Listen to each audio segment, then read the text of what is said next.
కృష్ణా జిల్లా నాగాయలంక కేడీసీసీ బ్యాంకులో నిధులు గోల్మాల్ జరిగింది. దీంతో బ్యాంకుకు వచ్చినటువంటి ఉన్నతాధికారులు రుణాలు పొందిన లబ్ధిదారుల లిస్టులో కూడా ఏమైనా అవకతవకలు జరిగాయా అన్న కోణంలో విచారణ జరిపారు. ఇక గత 10 రోజుల బ్యాంకుకు సంబంధించినటువంటి రికార్డులను తనిఖీ చేశారు. బ్యాంకులో 13,50,000 రూపాయల నగదు గోల్మాల్ అయినట్లు గుర్తించిన అధికారులు ఇందులో బ్యాంకు సీఈఓ టోనీ హస్తం ఉన్నట్లు నిర్ధారించారు. అక్రమాలకు పాల్పడినట్లు అంగీకరించిన టోనీ 90,000 రూపాయలను బ్యాంకు జమ చేశారు. ఇక క్రమశిక్షణ చర్యల్లో భాగంగా టోనీని ఉన్నతాధికారులు నిధుల నుంచి సస్పెండ్ చేశారు. నాగాలంక పిఎస్సి ఎంక్వైరీ ఆఫీస్ ఏర్పాటు చేస్తున్నారు.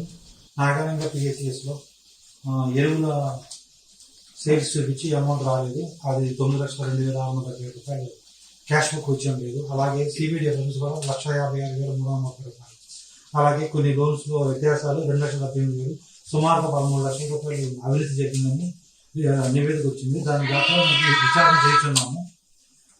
విచారణ చేయించున్నాము. కావున నాగాలంక పిఎస్సిలో సభ్యులందరూ కూడా